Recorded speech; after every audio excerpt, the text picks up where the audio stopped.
Life by Divine with Sue Dumais fosters deep healing and profound awakenings as she guides you to hear, answer, and trust the highest calling of your heart. Your host and sacred guide is global impact visionary leader Sue Dumais, a best-selling author, international speaker, and gifted intuitive healer who challenges all of us to shift from life by default or even life by design to truly living life by divine. And now, here is Sue Dumais. Welcome to the show. It's an honor again to be here with you in your life and sprinkling messages of insight, guidance, divine wisdom, whatever comes through me. And I'm really grateful to have this time with you and grateful that you tune in each week, whether you're listening live or whether you're tuning into the podcast replays. I do appreciate knowing that this message and these messages are actually landing in the ears and in the hearts of the people that are meant to hear them. As I know, the topics and the information I share is not for everyone. However, for those that it is for, I always set an intention that it land as deeply as possible and that it integrate as deeply as possible in a way that will inspire and empower you. And I'm grateful that you're here once again.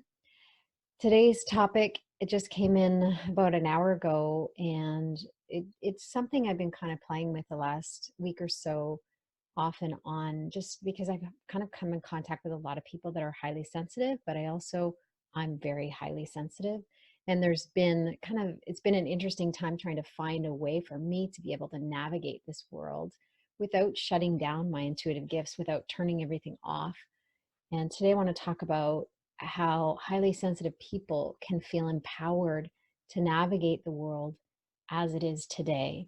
Because the world we're facing today is nowhere near the world we were living in 10, 15, even 20 years ago, even 5 years ago.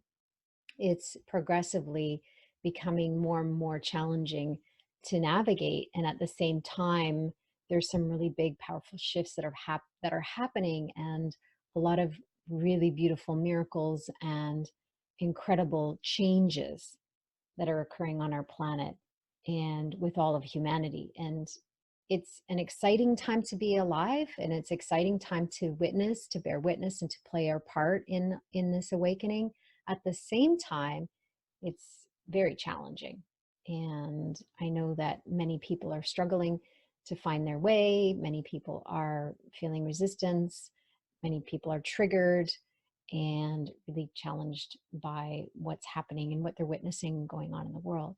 So today I want to talk about some different tips and tools, a different perspective that you can hold around what is really going on for humanity right now, what is really being called forth for all of us, and how can we navigate that, especially if we're highly sensitive.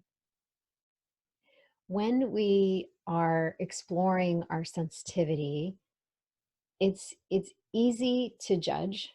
It's easy to deny it, resist it, not want it. I remember at one point I was working with a coach and a healer just to help me move through some stuff that was going on with my physical body, my health. And every time I got on the phone with her, I could feel this resistance to my body. And my body and my body is very highly sensitive. It has been from the very beginning. I was born an intuitive healer, so I was born with the ability to feel and sense and tune into people's emotions. And I mostly have felt their physical and their emotional pain. That has been my gift. That's what it shows up. I can feel joy. I can feel that spark. I can feel the expansion, the miracles, the anticipation, the giddiness, those kinds of things. I definitely can feel those things now. But as a child, what I was really tuning into was all the pain and all the intensity and the density and the suffering that was going on behind the scenes. So when I was sitting in a room, I would not only feel everybody's emotions, whether they were pretending to be happy and there was stuff going on in the background. That's what I was picking up on. I was picking up on the truth of what was behind what they were saying, or what was behind how they were upholding, what image they were upholding. And not only did I feel their emotional pain, but I also felt their physical pain. And it came in my body as if it was my own pain. So if someone had pain in their shoulder or pain in their abdomen or their hip or whatever it was, I felt it in my physical body. So being that highly sensitive as a child, I didn't understand it. And I believed I was cursed. I thought I was being punished and I was cursed. And that was just what I needed to live with. And over the years, I've recognized that my sensitivity is not a curse. It's actually my greatest gift. And I've seen over and over again how when I use this gift on purpose, when I use it with intention, and when I allow the divine to work through me, that my sensitivities are actually a gift for me and for everyone. The challenge is over the years, I was always really impacted by, watching the news or hearing about something going on in the world. I remember when the tsunami hit Thailand, I was devastated. I had a really hard time processing that. I kept watching it on TV and I kept feeling more and more helpless and hopeless and sad and grief, and I was just feeling everybody's emotions at the whole basically all of the world's kind of experience of it too, witnessing it. And finally, my husband said, why do you keep watching it if you feel so bad? I'm like, oh my God, that's true. So I turned it off. I stopped watching it. And I was able to start processing my emotions around it and processing what I needed to, the collective energy, but also my own. So for a while, I actually had to kind of turn it off or numb it down a little bit or avoid those kinds of things because I couldn't navigate. I didn't know how to navigate my sensitivity when I was facing these kinds of traumas and worldly wounds. So for me, it was a real lesson in how to tune in and be open to getting guidance and getting messages and being a healer and helping people and helping them shine light on what needs to heal without being bombarded by all of the pain and suffering that's going on in the world. And at the time, I also had a poor perspective around what was happening. And I really felt like helpless in the way of how I could help or be of service because it felt overwhelming and way too big for me. And at that time, I still had that heavy burden of I need to save the world. And of course, now I recognize the world doesn't need saving. However, there is a part that I'm meant to play, and I'm playing my part. And sometimes that part looks like I'm working with someone individually, and sometimes it's a collective I'm working with, and sometimes it's the planet I'm working with. So I've kind of taken a step back and I can witness what's going on in the world from a different perspective that actually supports me in holding my own light and not getting dragged down into these wormholes of fear and worry and helplessness and hopelessness. Now, I actually can come back around now and actually watch some of the news. I can watch some of the reports. And as I'm doing that, I'm not watching with the ego, which is what I was doing before. I was watching, sitting down beside the ego, and the ego was like feeding the fear, feeding the worry, feeding the doubt and the confusion and the uncertainty. And that spiraled me down. So the first question to ask yourself if you're highly sensitive is who am I sitting down with here?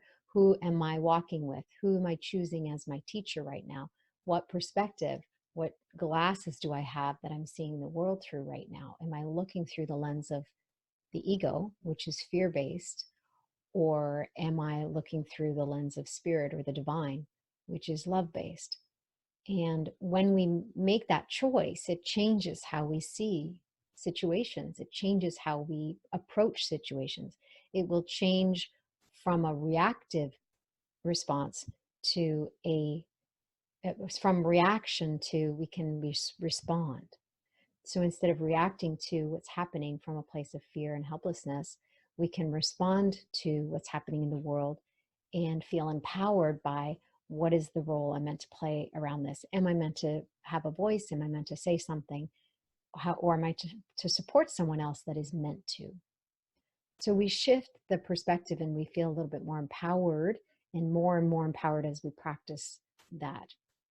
So the very first question is, who are you sitting down with? Who is your teacher? Who are you choosing as your teacher in this moment? And even as you're listening to my message, who are you filtering that through with? Is the ego sitting beside you, listening with you, and feeding different fear and doubt into your ear? Because the last thing the ego wants is for you to actually listen to this radio show every week. The last thing the ego wants is for you to actually work with me through the Intuition Academy or through the membership or anything like that. The last thing the ego wants is for you to get the messages that I have, because the messages I have are a divine transmission from from God, from spirit, from the universe, from source. And I'm sharing what we all need to hear right now. And at the same time, the ego will have a completely opposite opinion around that. The ego will want to distract you. It will want you to turn it off. It'll want you to forget that it's every Tuesday at 9. It'll want you to forget there's the podcast that you can download and listen to anytime you want to. The ego will want you to not listen, because the survival of the ego relies on you buying into fear. It cannot survive unless you believe and buy into fear. Now, the challenge is, fear is so embedded in our minds. It's so programmed.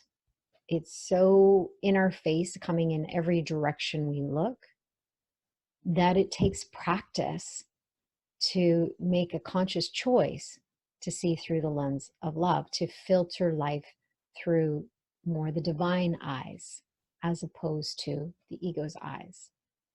And it does take some work and some practice. And that's why coming to listen to this radio show each week, coming and joining me in community, or however it is that you're meant to work with me, will allow you to get one step ahead of the ego, to become a little bit more wise to its tricks and its clever, cunning manipulation and agenda, so that you can actually make a conscious choice over and over again to stand in love, to be a force for love. And that's really what we're here to do. Our nature, our essence is love.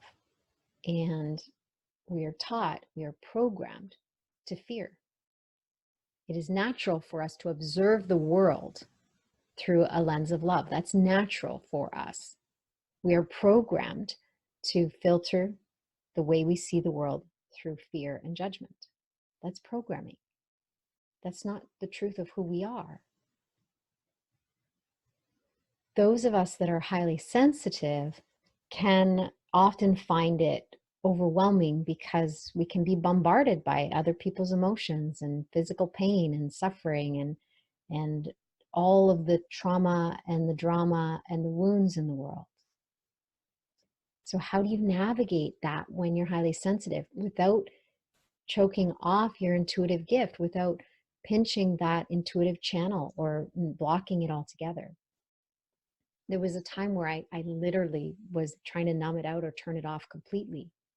And that was my whole experience when I was really deep into alcohol and drugs and my eating disorder. There was a lot of things I was trying to do to numb it out, because I just couldn't handle the constant thorns that were coming in all these different directions from everybody around me. I couldn't be in a public place without feeling bombarded and overwhelmed and emotionally out of control. So my attempt to control it was through alcohol, drugs, and food. And of course, those are temporary solutions, temporary band-aids that don't really work. They don't really last. And even nowadays, what we used to use to numb it out, or what we used to use to kind of calm us down or to turn things off, doesn't work anymore, because the messages are coming in differently. And the calling is so strong in our heart for those of us that are feeling the call to do some healing work, to extend in the way of being a light worker, or doing some form of empowerment or uplifting humanity. The calling is so strong, we can't turn it off anymore. So the question then becomes, how can we be in the world, be highly sensitive, and take care of ourselves? Because I know for me and for a lot of people that are in this industry, or that are natural healers or natural light workers, or just born with this beautiful gift, that it's challenging to navigate, and it can often be overwhelming. And then that often leads to health issues. I know there's a lot of healers that have had a lot of health issues, with including cancer and all these other diseases, and issues they don't even understand. I know for me, I had a lot of pain and health issues growing up, but most of it wasn't mine. So what would happen is I'm holding on to all these other people's energy, trying to help them feel better. I'm taking it on. That's really not serving them, by the way. But me holding it and taking it on to try and save them or help them, was actually causing more density and blockages in my own energy, which ended up leading to a lot of my health issues. So when we understand how to navigate this world today, because it's changed and it's evolved and it's shifted since this big shift in 2012, that's when everything really started to kind of fast track, if you want to look at it that way. And everything really started to change then. It's every year becomes more and more. There's different things that are coming up. There's different challenges that we're facing. It's in our face and we can't ignore it. It's non-negotiable now. So we can't numb these things out anymore. We can't turn the gifts off, because it creates too much suffering, too much pain. So then we're forced to, a lot of people are choosing to leave the world. They're like, I'm out of here. I can't do this. And I understand that. I have empathy, I have compassion, and I have an understanding for those people that are like, I'm out of here, I'm done. And I've had those moments myself where I'm just like, I can't do it anymore. It's time for me to go. I got to leave. I've had those moments myself.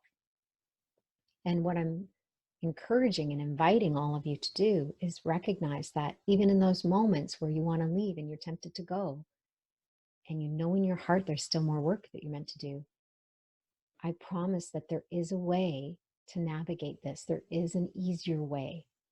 And it's not going to be like easy peasy lemon squeezy. I'm not going to candy coat it. It will be challenging, but there is an easier way. And you don't need to turn off your gifts completely. You don't need to turn off your sensitivities and numb them out completely. Recently, I was working with somebody one-on-one around the heart space, and we recognized that there was a real big block in, this is actually quite a common block, is closing the heart to keep the hurt out, or keep the pain out, or prevent these sensitivities from really becoming overwhelming. A lot of people will close things down, and closing your heart doesn't actually prevent the hurt from coming in. It actually holds it in. What we're designed to do, the nature of this body, is to allow our human emotions, the experience of a human emotion, to come through us, wash through us, and then leave. The challenge is we're taught to hold on to things. We're taught to deny things. We're taught to bury things, swallow it down, choke it up, choke it down, like whatever it is that the message that came through, we're designed to let it move through us, and we're programmed to hold on to it.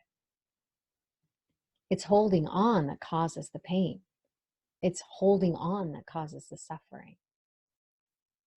If you would allow yourself to express the emotion in the moment that it's rising up, you would actually express, most emotions can be expressed within 15 seconds. Even anger. Anger can be expressed and released within 15 seconds if you allow it to move through you. And it might just be like a moment of like grr, and you might even just like having a little squeeze with your fists and like like a frustrating moment, and then see it go. There may be something you need to say out loud to somebody. I'm feeling angry, and this is why. What you did is not okay. whatever it is that you need. When we allow that expression, we can clear it. And how it's meant to be expressed can change depending on the circumstances. And the way we navigate that is by following the heart, letting the divine guide us in that. So the more we keep our intuitive channel open, the more we're guided for our own healing, as well as assisting others in healing what they need to heal and awakening to the truth of who they are. The more we heal within ourselves and awaken to the truth of who we are, we can empower others to do that same thing. So being highly sensitive is not a curse. It's not a problem. It's not something that needs to be fixed or changed or numbed out or turned off. It's a gift. And being highly sensitive means that there's different things that you may need to do than another person. So there may be certain foods that you need to ensure you're taking. There may be certain supporting supplements or things that will come in. There may be certain practices like yoga or meditation or being in nature, grounding, earthing, those kinds of things may come in for you because they're essential practices that allow you to have this highly sensitive physical form and use it as the tool that it's meant to be. So being highly sensitive is not a curse, it's a gift. And when you know how to navigate your physical body that's highly sensitive, then you'll navigate life a little better, even though it's challenging right now, even though there's a lot happening in the world, even though there's a lot of things that are coming up to the surface to get uncovered. Remember now, things are not getting worse, they're getting uncovered. Everything is coming into the light to be healed. And it looks ugly and it looks messy and the dark is coming up to the surface, but all of it needs to come up to the surface to be healed. Because anything that's left hidden can't be healed. What we can't see, we can't heal. Now, when it comes to your physical body, going back to that story about working with that healer, and I kept like really resisting my body. And she's like, you chose this body. You chose it to be highly sensitive. That's part of the reason you're using it. It's like choosing a certain vehicle. And I had said kind of jokingly in that moment, but joking, but not joking, can I trade it in? Can I have a new model, please? I'm like, I'm tired of this sensitivity. I'm tired of being so super sensitive to everything. Because at that point, I was super sensitive to food. I was super sensitive to the environment. I was like so sensitive to everything that I just couldn't hardly be here. So I wanted I wanted to trade in my car. I wanted a new model. I wanted a new updated one that wasn't so sensitive.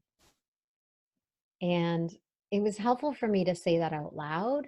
And then as I went into meditation and I started to explore that for the next week or so, what I recognized, what I was shown in meditation was that some vehicles they run on the high octane gas, and other vehicles, you can put anything in them and they'll run. And I just happen to have one of those vehicles that need high octane gas. I just happen to need one of those vehicles that need to be parked in the garage with a heater on. I'm just one of those vehicles that need the sun to regenerate me. So whatever it is for you, I want you to recognize that the sensitivity that you're experiencing is not a curse. It's actually a gift. And when you can learn to navigate it, you will feel empowered and you will feel that you can stand solid in that. And you will feel that you can play the role that you're meant to play in this world without self-sacrifice, without a big cost to your own health and well-being. I'm going to share some more tools. I'm going to share some different things as well after we take a break. But I want you to recognize that being highly sensitive is something that the world needs from you right now. So my invitation for you first, before I share the tools, before I share some more stories, is Are you willing to just accept what is? Because as long as you resist what is, life will resist you back. You will suffer, you will have more issues than you want, and it's not going to get easier or better. Your resistance is feeding more resistance. What you resist persists. It cannot be avoided. And the most suffering that people experience is caused by their own resisting what is. My invitation for you right now is to accept what is. So my affirmation at that time, and what I had to tell my mind to change it, was, I have a sensitive body and it's okay. I accept this body. I chose this body and it's purposeful. So I tell myself that over and over again. Now, the other layer, that was quite a while ago, and the other layer that came in after the fact was around the ego game of opposites. So maybe during the break, I might actually pull up my journal and see if I can find that particular one, because I did the ego game of opposites on being highly sensitive. And that was very enlightening. That was very interesting to reveal what the ego's dictionary definition in the back of my mind, hidden like a virus, what the ego had planted there. So for those of you that don't know what the ego game of opposites is, you can go back and listen to some of the episodes. You can go to my website, heartledliving.com. If you opt in to get the Heart Yes gift set, it's included. You get 48 hours. You can stream it and listen to it and play the ego game of opposites for yourself. And you can see the clever ego hack that has embedded this self-sabotaging virus in the back of your mind. So the ego has these crazy dictionary definitions, which are different than the world's definitions. So I might share that after the break. I'll see if I can grab my journal. However, in the meantime, I want you to recognize that in the subconscious mind, you have programming that has been embedded by the ego. And then you have a virus in the background, which is playing out as well. So there's the core beliefs or beliefs you have about yourself. And then there's the ego's embedded viral beliefs that we have that are cleverly hidden, that in places you wouldn't even think to look. Let me just say that. And it's those types of things that will keep us stuck.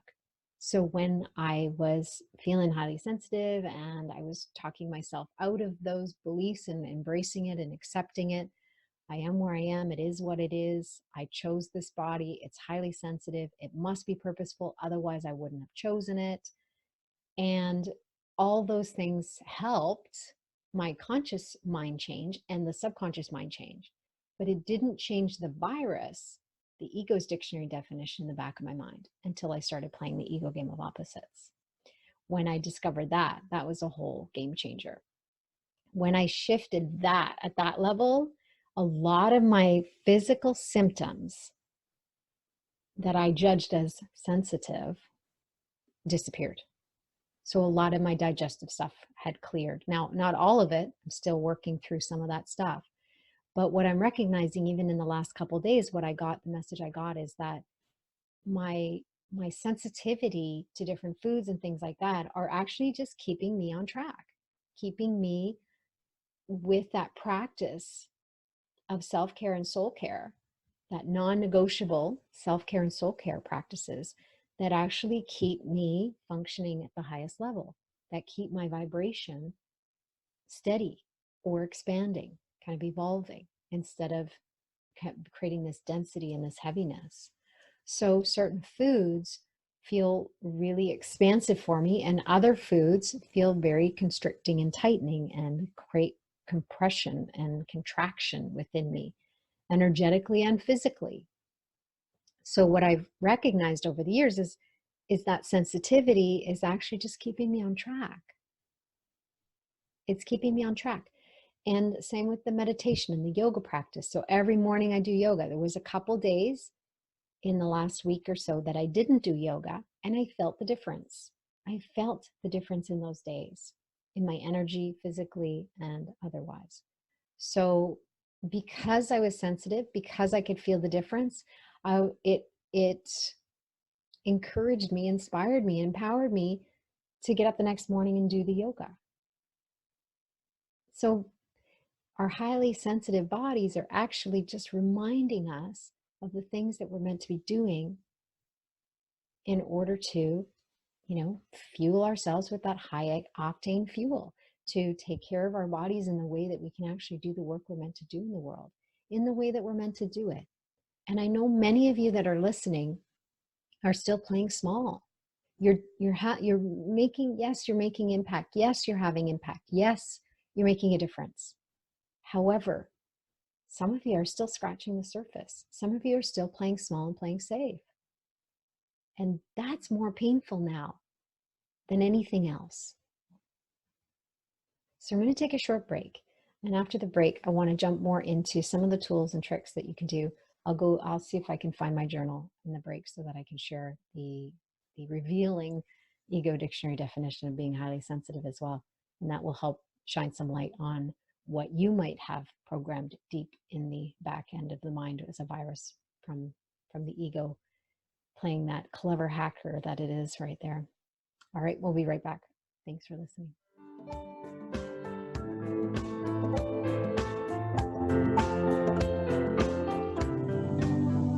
The Heart-Led Living Intuition Academy with Sue Dumais is a unique unschooling experience designed to unwind, clear, and align your intuitive channel. And the doors are open for you now. Experience unwavering faith and deep trust in your intuition as you strengthen your connection to Source, allowing you to walk through every moment with more peace, confidence, clarity, and certainty. Experience this deep personal transformation with Sue's guidance, including the option to share what you learn as a certified intuitive coach. This is your time to unwind and reprogram your mind, to rebuild your foundation and realign with your intuitive heart. Enrollment is now open. Apply today at heartledliving.com/intuition academy. Again, that's heartledliving.com/intuition academy.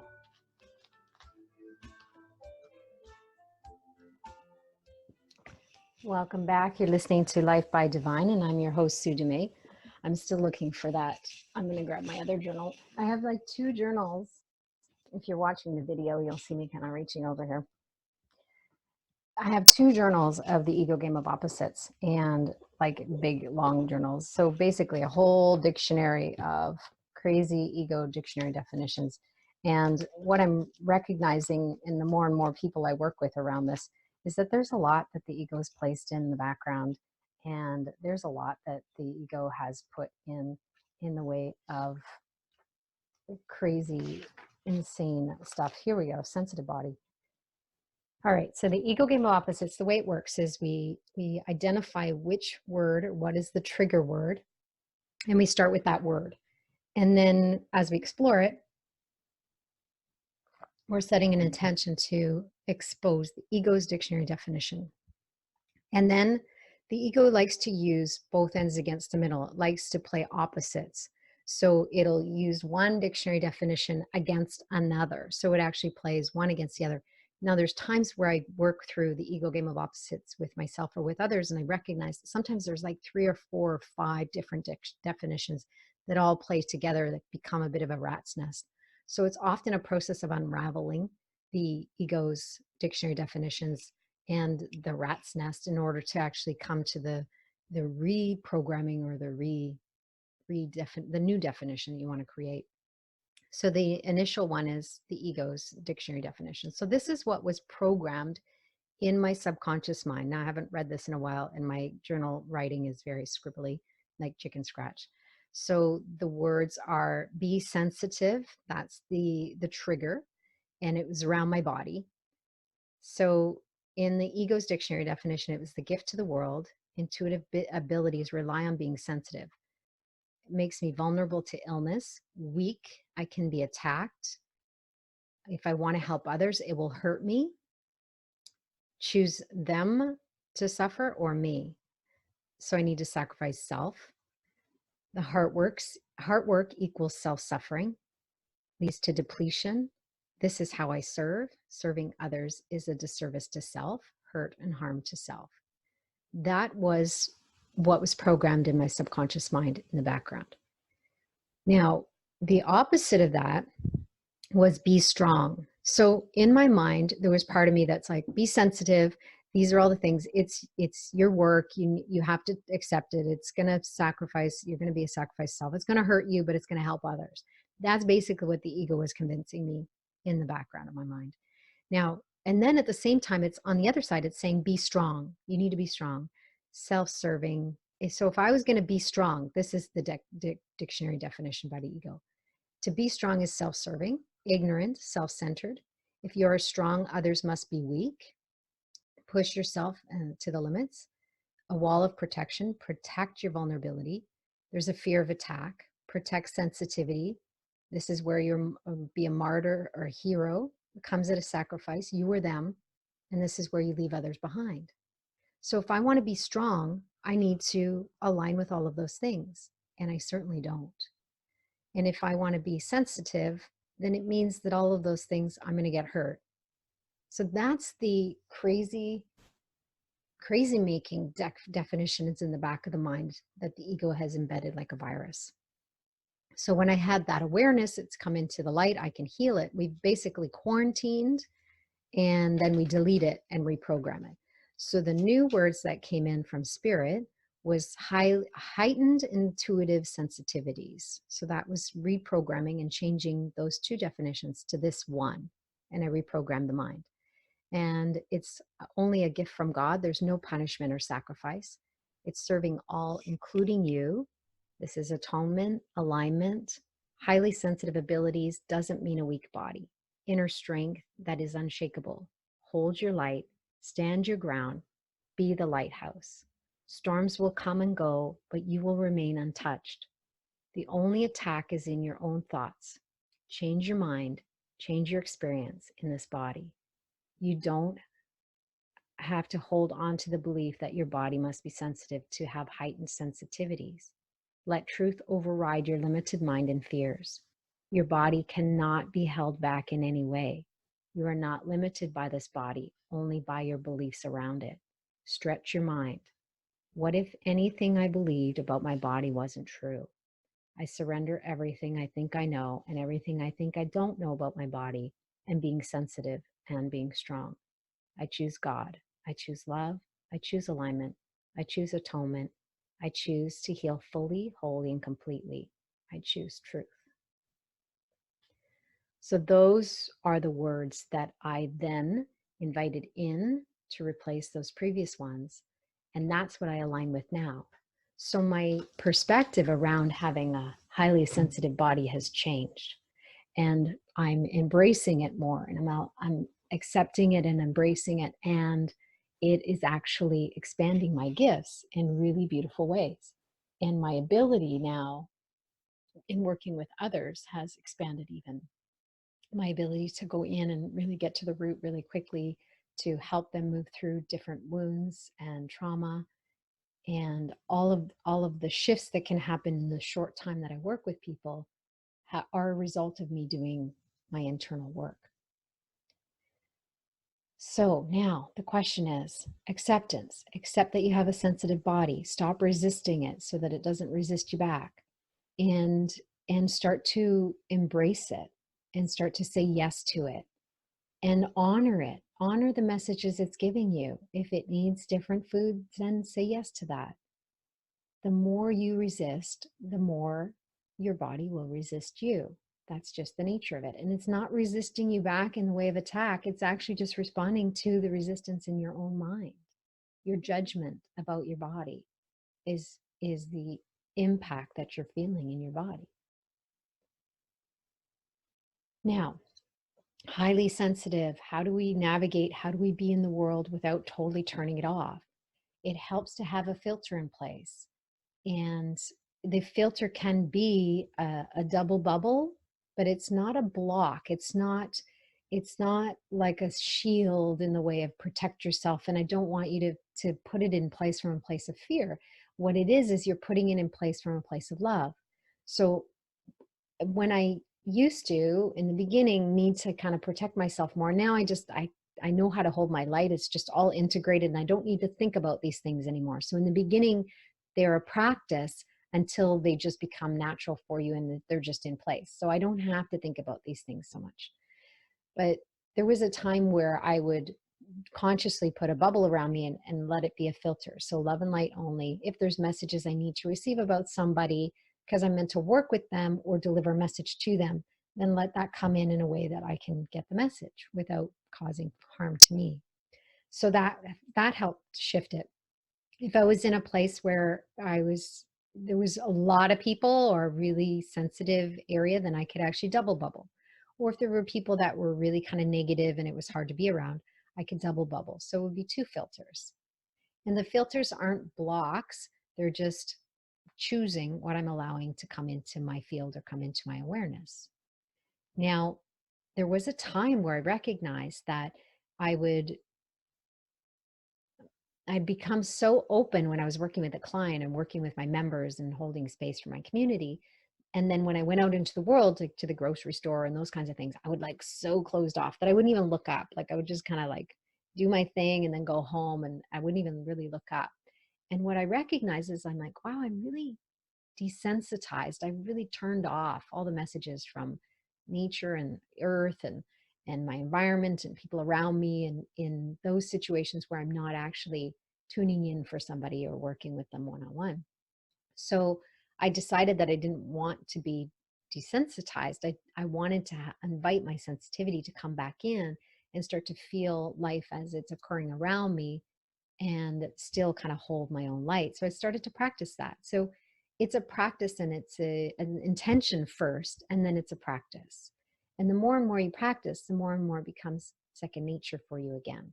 So the vision I have is kind of holding my light. And that's one of the principles in Heart-Led Living, 10 principles that help shift consciousness from head to heart. Hold your light is one of the principles. Hold your light means that you can stand up inside yourself and be that messenger of love or be that vessel of light, be the lighthouse, without letting the storms of everything that's going on around you knock you down. So you can imagine a lighthouse standing solid in the rocks, and the storm, even with the hurricane winds and waves crashing against it, it still stands solid and it still keeps its light on and strong. So it has a source of light that doesn't require electricity. It has a source of light that's always on and constant. The vision of Be the Lighthouse is really powerful for me because I can stand solid in the rocks, but also feel a real connection to the earth, and at the same time feel my connection to source at the same time. And then navigate life as it occurs in between, navigate my experience as a human being, and still allow the divine nature to work through me, to be the light that comes through me. So this is where in my book, The Evolution of the Ego, I talk about our ability to embrace our humanness and embody our divinity. We need to do both. We need both.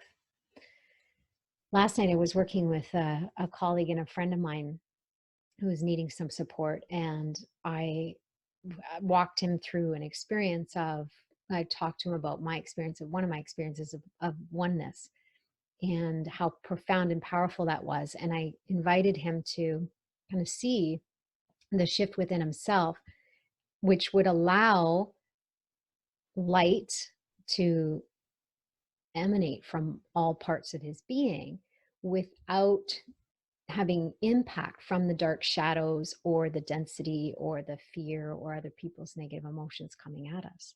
So the vision I had and the experience I had was in a healing session I was receiving. I had this vision of this beautiful white light house, a house of light, basically what it was. It was made from light. So the doorknob, the doors, the walls, everything, the windows, everything was light. And as I was walking up the stairs and into the house of light, I was fascinated by the structure, but it was all light. So it was very fascinating to put your hand through things and it was just like light. the vision I had as I was standing there observing and in awe of this house of light that was surrounding me, was suddenly I looked down and my hand became one with the light. So I became part of that house of light. And I found myself just becoming one with it. And in that moment, I received the message that I'm one with the divine, I'm one with God consciousness. And I became that light. So then the words came, I am a house of light.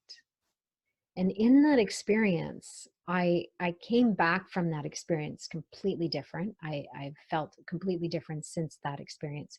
And what I found is that the light and the energy and the force that comes through me now when I'm working one-on-one or when I'm working in groups, whether it's on stage working in a group or whether it's in my community on a call, I find that the energy that comes through me now is a higher level of vibration. It's a higher frequency. It's more in alignment with God consciousness compared to what I was working with before. So the impact and the potential that my healing gift now has expanded exponentially in that experience. And not only that did I change on that spiritual and energetic level, but it changed my mind because I really had I had an understanding before about oneness. I've had some previous experiences with oneness, not as this profound. And I've had some experiences of my energy and my mind, changing my mind and have an understanding at the level of the mind. But this was where that understanding became experience, and experience beyond what I can capture in words. So even me sharing it with you doesn't even capture the experience I had. So the shift that happened was like on every level possible and more. And the shift that happened in my mind, it was like something I had an understanding before, but then it just clicked and I had a knowing. The knowing in my heart suddenly matched now the knowing in my mind. There was no shadow of doubt anymore in my mind. And in that moment, I felt this expansion and I felt this like solidness. As I brought that experience back into my humanness, I could feel this certainty, this knowing that I was a house of light. I was here as a messenger of love, and that I'm here to illuminate the path for light workers and healers and people that are ready to wake up to their full potential and live the life that they're meant to be living and having the impact in the world that they're meant to be having. I was really clear, crystal clear, and connected to that knowing because of that experience. Now I can stand in an environment or in a group of people and feel solid and feel like any shadows or any darkness or any density that comes my way, it kind of dissolves. It's like that house of light. There was no shadow. There was no space for darkness or shadow. It could not exist in the light. And that's what I'm really standing in now. Now, having said that, I don't have moments where I forget my divinity and I'm in my humanness and caught up in something. But those moments are fleeting and they don't last very long. And I shift back really quickly. So for me, it's about changing on so many levels, but definitely changing the mind and bringing the mind along. So for now, right, what I'm doing is inviting you to have an understanding, inviting you to have an experience and create an experience for yourself, inviting you to practice so that you can feel different and then make the shift for yourself. Now, some of the things that you can do to help you: earthing, grounding. Earthing is a powerful practice. Barefoot on the grass or barefoot in the sand or in the ocean is really a powerful practice. It's like grounding a battery. If a battery is not grounded, it doesn't function properly. The circuits don't work properly. So that's the same thing with our physical body and the energy body. It needs a grounding experience. So when we wear shoes all the time, we wear rubber soles all the time, it actually insulates us. So to be barefoot on the earth at some point is really helpful. And you can look at the practice of earthing. There's lots of information around it, on the internet and stuff. So that's one option. Practicing oneness with the different elements, feeling the earth energy, the fire energy, the light, the air, wind, the water energy, and also space. So I work with the 5 elements. Space is one of those. Now, when we tap into space, we're tapping into the space within us and around us, but also beyond us. And it's more tapping into the field of unlimited potential. So it's more tapping into God consciousness, that sort of thing. So when you work with the elements, that's another way for you to hold your light, to protect your energy and allow your sensitivities to still be turned on and working. When you're in a certain environment, and if you're really challenged by it, like your ears are sensitive to the noise, you can just imagine putting energetic earmuffs on. There's lots of different tricks and tools. We're kind of coming to the end of the show, and there's lots more I could share with you, but really the important piece is to follow your heart, to trust your intuition. It will lead you to the tools. It will lead you to the mentors and the guides and the maps, the roadmap to help you navigate this life and this challenging time. Your intuition is really going to be your best indication and signal. And if you follow the breadcrumbs and you follow the steps, then everything will be given the same way it was all given for me.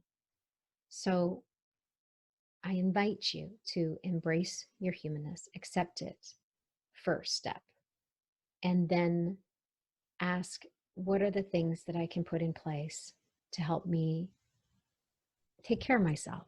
So this is where you might want to go back to the episode I shared about non-negotiable self-care and soul care. I went through a lot of different things that you can do in that episode as well. And I invite you to go back and listen to that.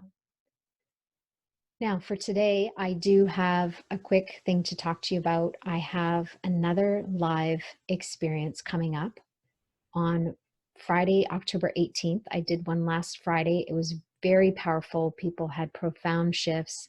The channeled divine message, the transmission that came through was powerful, and many people had like big shifts even just listening to it after. Not everybody was on live. So the replay is available for that, as well as an invitation to come to the next one. And I'm going to be offering these every week or two until the Intuition Academy enrollment is full. And then I'll be closing the doors on that, and I won't be offering that anymore. So it is just a timing here. If you're feeling kind of curious about working with me, if you want to have intuitive reading or answer your burning questions, then you can come to the live experience, and I will be doing that initial transmission in the beginning, that guided teaching, meditative teaching, as well as offering some live intuitive readings and answering burning questions for people. So you can go to heartledliving.com/live, LIVE, and come join me for the next live experience for the Intuition Academy. The Intuition Academy has been really challenging for me to capture in words. Even the name of it, nothing really captures it. There's nothing in the human language so far that I can really find that really captures the transformation and the outcome for those students that have come through the Intuition Academy and have walked through this program with me as their mentor and their mighty companion. So instead of telling you about it, I'm inviting you to have a felt experience of it. Come and join us, feel it for yourself. If it's for you, you'll know. If it's not, you'll have an amazing healing experience with me. And I promise it won't be a waste of your time. It'll actually be probably the best thing you can do, best gift you can give yourself that week. So I want to thank you so much for tuning in. And remember, it's about accepting your highly sensitive being. The world needs you to be highly sensitive. There's many more people that are turned off and desensitized. We need those highly sensitive people to remind us how to operate from a place of compassion and understanding and love. So I appreciate you and your sensitivities. I love you. I thank you for coming and listening each week. And until next week, namaste. You've been listening to Life by Divine with your host, Sue Dumais. Shift your consciousness from head to heart and enliven your soul. As you discover how to lead with your heart and live your own life by divine, join Sue in the growing global Heart-Led Living community at heartledliving.com. That is heart, L-E-D, living.com.